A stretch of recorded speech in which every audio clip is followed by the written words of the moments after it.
देखिए, atomic mass calculate करने के लिए अपन मोल कंसेप्ट का फॉर्मूला यूज़ कर सकते थे। कैसे? अपन ने मोल कंसेप्ट में सीखा था gram atom equal to weight in gram upon atomic mass. Therefore, atomic mass equal to weight in gram upon gram atom। अब एटॉमिक मास तो यहाँ से कैलकुलेट हो जाएगा। इस एटॉमिक मास की यूनिट क्या होती है? तो यूनिट ऑफ एटॉमिक मास ये होता है AMU, एटॉमिक मास यूनिट, और डाल्टन और यूनिफाइड मास U। अब इसमें समझने वाली बात ये है कि ये AMU होता क्या है। तो ये जो AMU है, एटॉमिक मास यूनिट,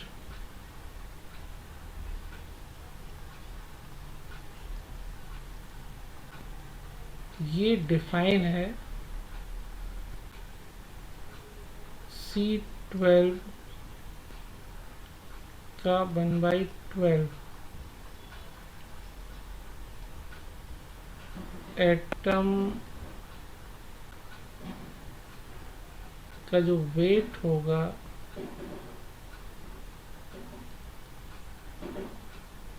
इन ग्राम, ये जो वैल्यू आएगी it is 1 AMU, 1 atomic mass unit, 1 Dalton, 1 unified. यानी कार्बन का ऐसा एटम जिसका एटॉमिक मास 12 है, उसके एक एटम का 1/12 पार्ट का जो वेट होगा दैट इज द 1 AMU। ये स्टैंडर्ड डिफाइन किया गया है।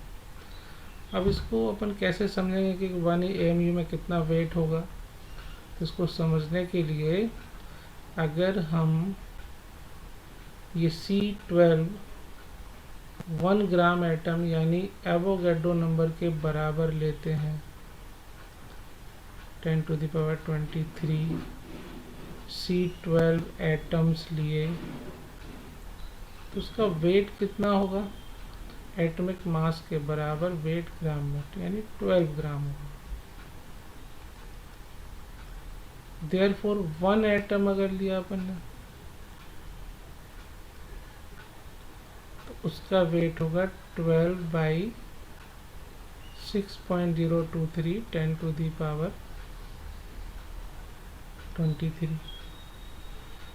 अब अगर हमने इस 1 एटम का 1/12 पार्ट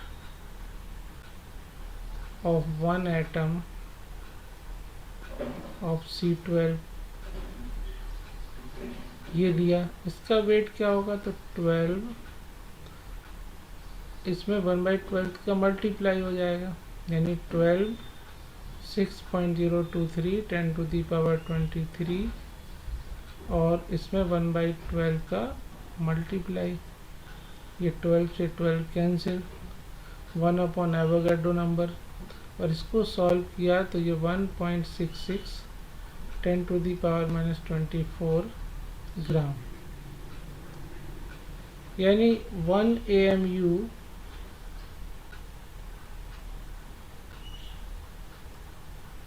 और 1 डाल्टन और 1 यूनिफाइड मास इक्वल टू 1.66 10⁻⁻24 ग्राम। इसका मीनिंग देखो क्या हुआ कि अगर अपने पास कोई एटम है, मान लो 11Na23, ये Na का एटम है, 23 एटॉमिक मास है। अगर हमको बोला जाए वेट ऑफ 1 Na एटम, तो अपन क्या बताएंगे? 23 AMU, और ग्राम में बताना है तो 23 AMU को ग्राम में पुट कर देंगे। 23 इंटू 1.66 10⁻⁻²4। ये क्यों मल्टीप्लाई किया? क्योंकि एटॉमिक मास यूनिट जो है वो इसकी यूनिट थी और उसको ग्राम में रिप्रेजेंट करना है, तो 1 AMU की वैल्यू से मल्टीप्लाई किया तो ये ग्राम में आ गया। तो ये 1 Na एटम का वेट ग्राम में मिला। अगर अपन को बोला जाए weight of 1 oxygen atom, oxygen का 16 होता है, तो अपन क्या करेंगे 16 इंटू 1.66 इंटू 10⁻⁻24 ग्राम। यानी जो भी एटम दिया रहेगा उसके एटॉमिक मास को 1 AMU की जो वैल्यू है ग्राम में उससे मल्टीप्लाई करेंगे तो हमको उस 1 एटम का वेट ग्राम में मिल जाएगा। ये तो AMU और एटॉमिक मास का एक रिलेशन रहा। अब देखो एक और इम्पॉर्टेंट कॉन्सेप्ट इसमें आता है, जैसे कि कोई कंपाउंड अपन को दिया रहेगा, जैसे ये है Mg3N2 फॉर एग्जाम्पल। अब इसका अगर हम 1 ग्राम मॉलिक्यूल लेते हैं ऑफ Mg3N2, इसके अंदर ग्राम एटम ऑफ Mg कितने होंगे 3, और ग्राम एटम ऑफ N कितने होंगे 2। तब ये 1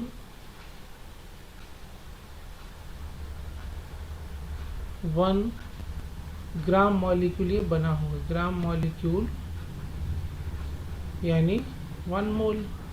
तो 1 ग्राम मॉलिक्यूल Mg3N2 बनने के लिए 3 ग्राम एटम Mg के लगे, 2 ग्राम एटम N के लगे।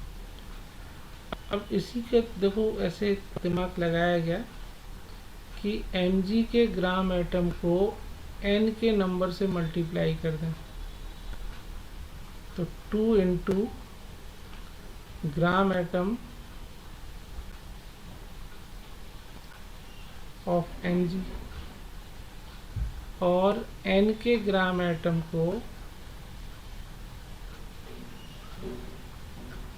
Mg के नंबर से मल्टीप्लाई कर दें, तो क्या देखने को मिलेगा? तो यहाँ अपन को देखने को मिलेगा कि 2 इंटू 3 ये 6 हो गया, और ये 2 N के ग्राम एटम 2 है और 3 से मल्टीप्लाई किया तो इट इज ऑल्सो 6, ये इक्वल हो जाएगा। इसको as a formula, as a concept बहुत सारे क्वेश्चन में यूज़ किया जाता है। कोई सा भी ये रहे उसमें ये अपन अप्लाई कर सकते हैं। अब देखो जैसे अपन एक एग्जाम्पल लेंगे,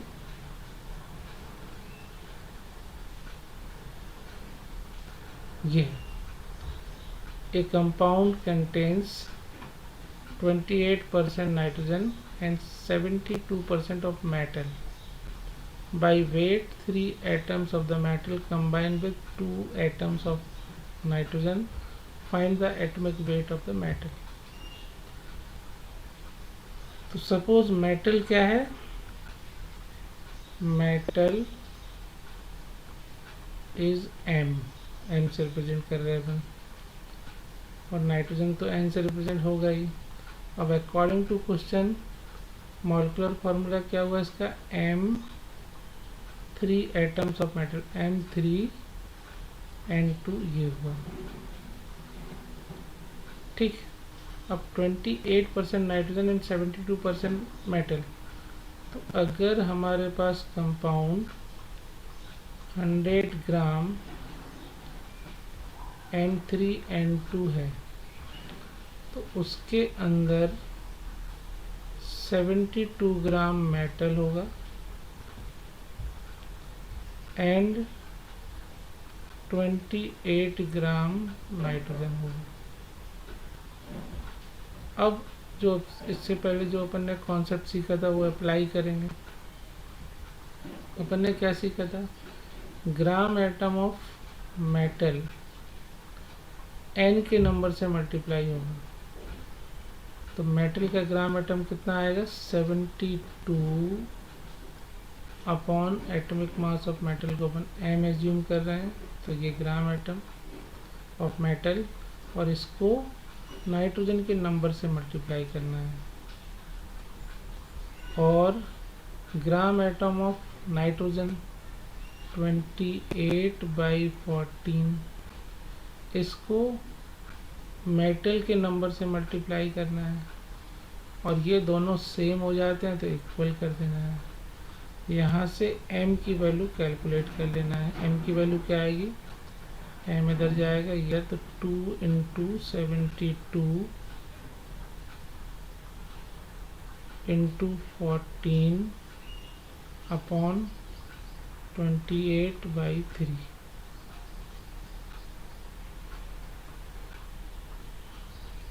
तो 72/3 atomic mass of the metal अपन को मिल जाएगा। इसको और सॉल्व कर लेंगे, क्या आ जाएगा? 3 × 6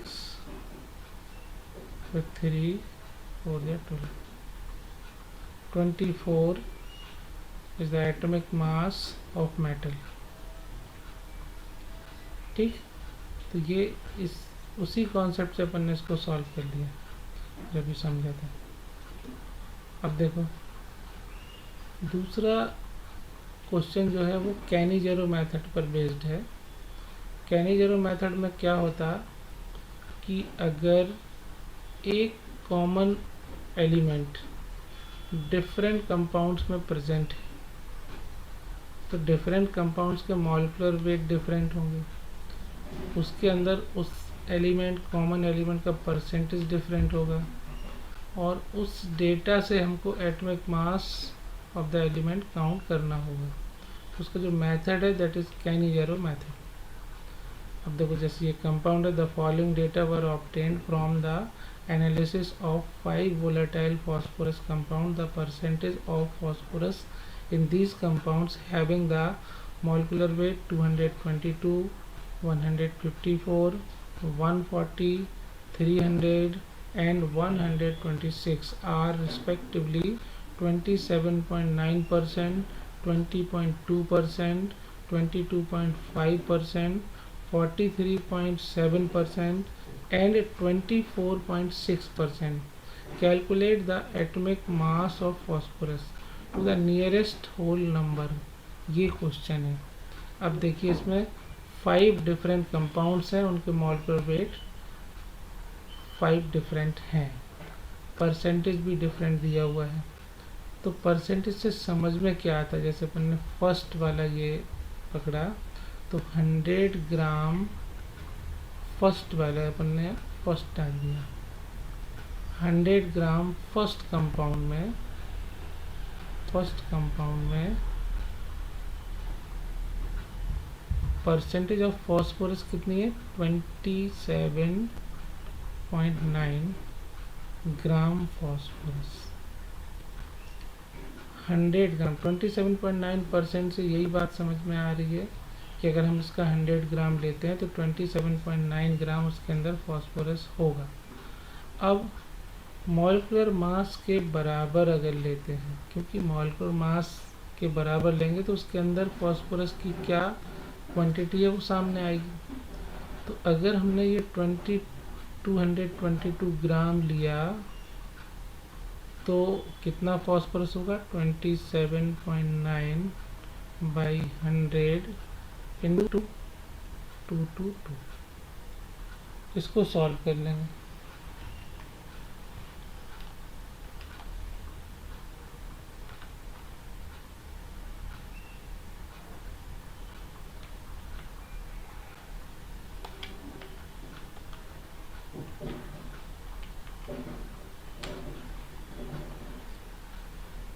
ये आ जाएगा 61.938।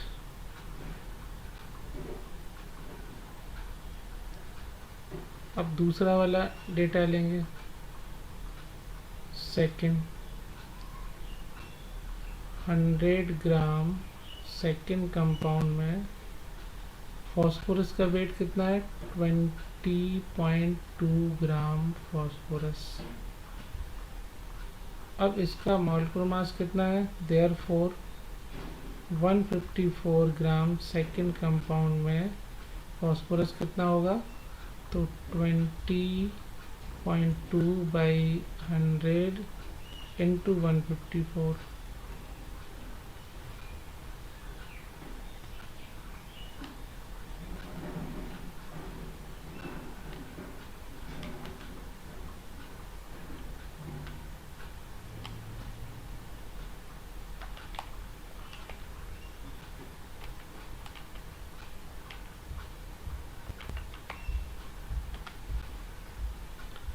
ये आ जाएगा 31.108। अब नेक्स्ट कंपाउंड 140 है और परसेंटेज 22.5 है, तो थर्ड में आ गए 100 ग्राम थर्ड कंपाउंड कितना वेट कंटेन कर रहा है, 22.5 ग्राम, और इसका मॉलिक्यूलर मास कितना है, 140। तो 140 में कितना होगा, तो 140 gram third compound contain 22.5 upon 100 into 140, 22.5 into 140 divided by 100, ये आ गया 31.5। अब नेक्स्ट फोर्थ कंपाउंड में कैलकुलेट किया,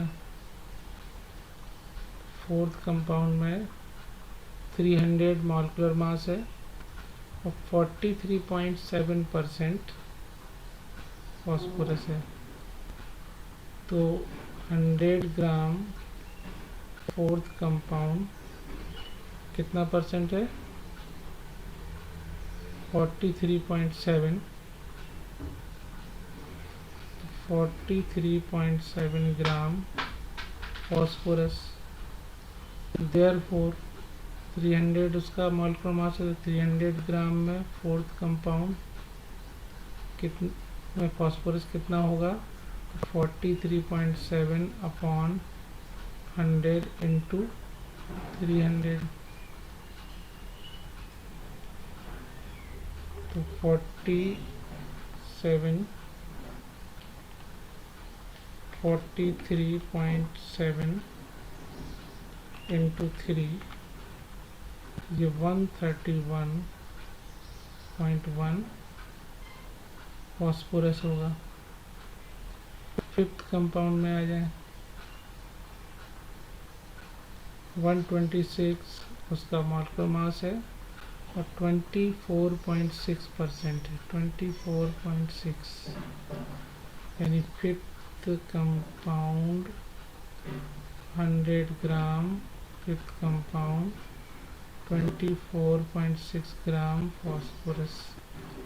देयरफॉर 126 उसका मॉलिक्यूलर मास है, 126 ग्राम में कितना होगा, 24.6 upon 100 into 126, 24.6 into 126 divided by 100, ये आ गया 30.996।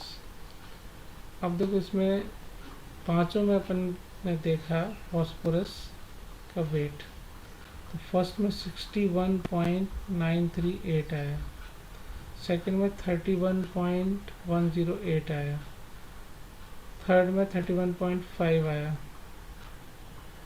फोर्थ में 131.1 आया और इसमें 30.99। तो किसी भी मॉलिक्यूल में जो कम से कम कोई एटम हो सकता है तो वो कम से कम 1 एटम हो सकता है। 1 से ज़्यादा कितने भी हो सकते हैं, 1 एटम, 2 एटम, 3 एटम किसी मॉलिक्यूल के अंदर हो, 5 एटम हो सकता है, लेकिन 1 से कम एटम हो ये नहीं हो सकता, क्योंकि एटम डिविजिबल नहीं है, हाफ एटम नहीं ले सकते अपन। तो यहाँ अपन देखेंगे जो सबसे छोटी वैल्यू जा रही है वो कम से कम 1 एटम को रिप्रेजेंट कर रही है। उस हिसाब से एटॉमिक मास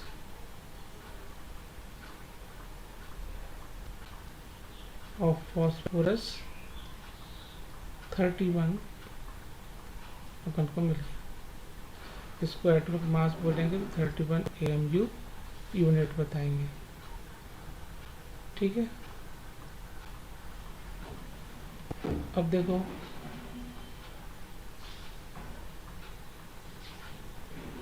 एक होता है कॉन्सेप्ट ड्यूलॉन्ग पेटिट, ये छोटी क्लास में बताया जाता, इसका यूज अभी है। इसमें क्या होता है कि किसी का भी एटॉमिक मास और उसी का स्पेसिफिक हीट को मल्टीप्लाई करें तो ये हमेशा 6.4 आता है। ड्यूलॉन्ग पेटिट ने ये बताया था। तो इसको यूज करके अपन एटॉमिक मास और मेटल कैलकुलेट कर सकते हैं। अब जैसे क्वेश्चन है ये 7.38 gram of sample of metal oxide, यानी 7.38 gram sample of metal oxide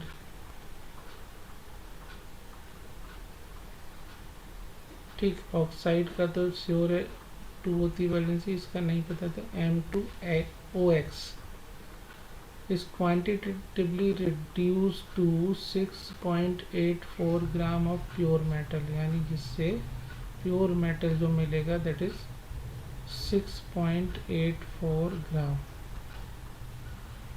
If the specific heat of the metal is this, specific heat of metal दिया हुआ है 0.0332 कैलोरी पर ग्राम। Calculate the valency and the accurate atomic weight of the metal.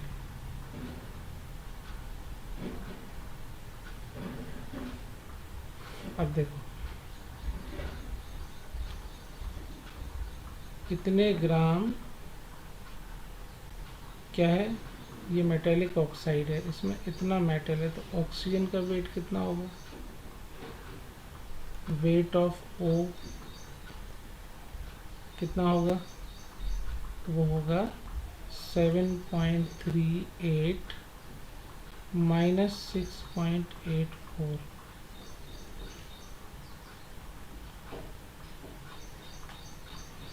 ये कितना आएगा 7.38 minus 6.84, 0.54 gram oxygen होगा।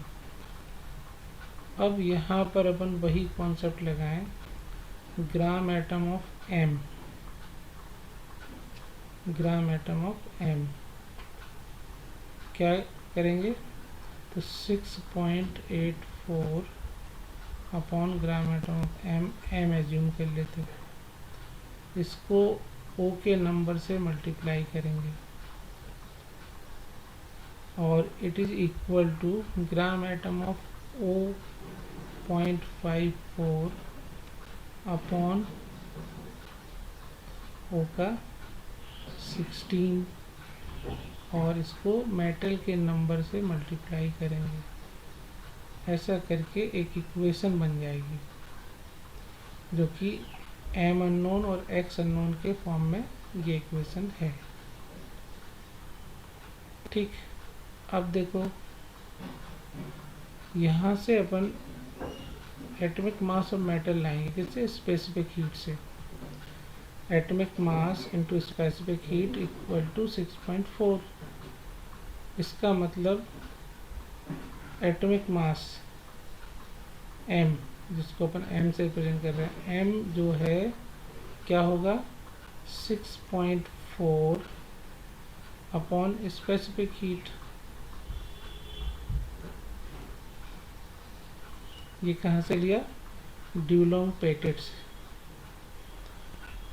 इससे atomic mass मिला अपन को 6.4 डिवाइडेड बाई 0.0332।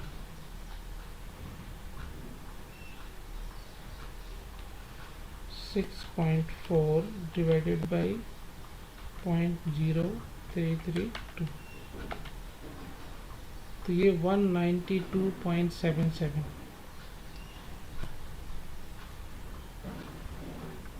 ये मिला अपन। अब ये m की जगह यहाँ पुट कर देंगे अपन, ये इक्वेशन 1 में डाल देंगे तो x की वैल्यू मिलेगी, तो x into 6.84 upon 192.77 equal to 0.54 by 16 into 2. Therefore x equal to 0.54 by 16 into 2 into 192.77 upon 6.84। इसको सॉल्व कर लेंगे।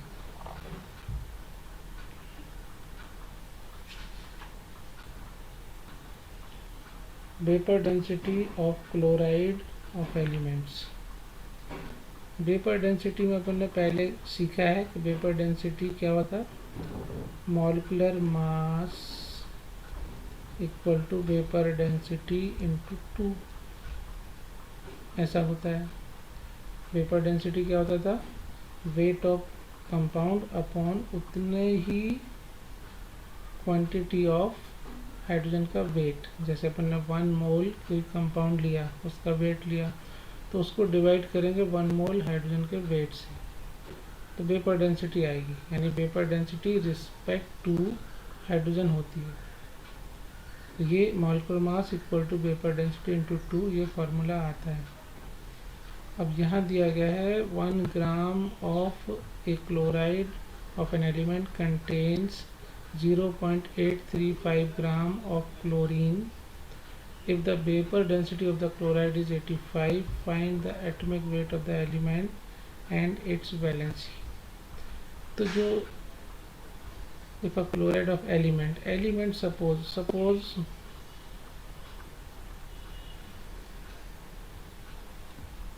जो एलिमेंट है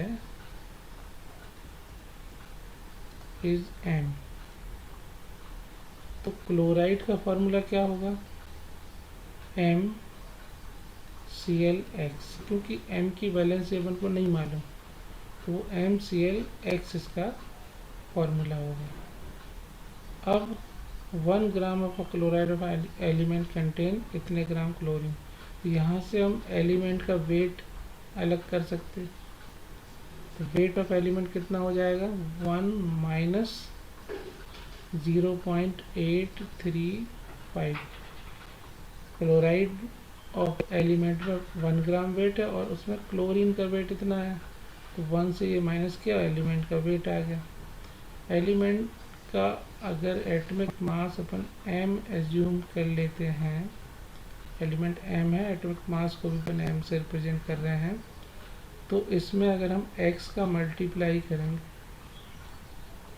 और क्लोरीन का ग्राम एटम, जो पहले कॉन्सेप्ट सीखा था अपन ने 35.5, इसको 1 से, क्योंकि यहाँ 1 है m का, ये x है, इसको इक्वेट कराएंगे तो ये इक्वेशन 1 हमको मिल जाएगी। ठीक, अब देखो आगे क्या कर सकते हैं। हाँ, vapour density of the chloride is 85, तो तो यहाँ से अपन molecular mass of chloride MCl(X) पता कर सकते हैं। कितना होगा 85 इंटू 2, दैट इज इक्वल टू 170। ठीक है, और 170 में atomic mass of M use में आया होगा, plus X into 35.5, it is equal to 170। तो यहाँ से अपन किसी की वैल्यू से M की वैल्यू कैलकुलेट कर लेते हैं। M कितना आ जाएगा 170 माइनस X इंटू 35.5, ये वैल्यू आ जाएगा M। इस M की वैल्यू को value of M put into equation first में अपन इसको पुट करेंगे। तो अब इक्वेशन सिर्फ x के फॉर्म में आ जाएगी और वहाँ से अपन x की वैल्यू कैलकुलेट कर लेंगे। तो ये पुट करने के बाद कैलकुलेट करेंगे, यानी ये हो जाएगा x1 माइनस 0.835 और यहाँ m की जगह अपन डाल देंगे 170 माइनस x 35.5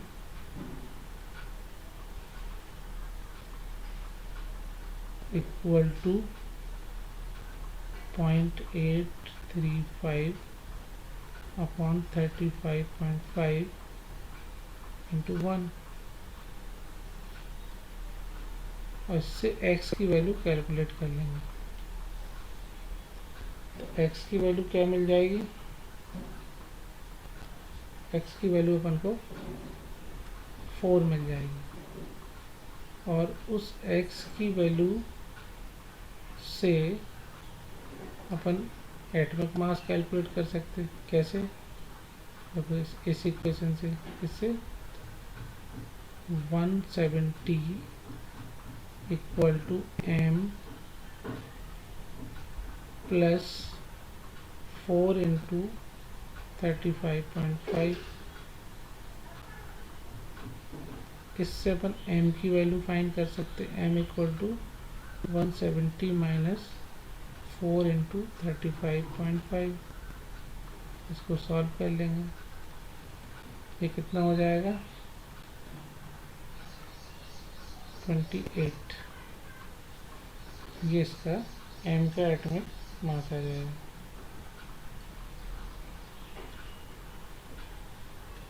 ठीक है, तो इस टाइप के क्वेश्चंस अपन को एटॉमिक मास में मिलेंगे।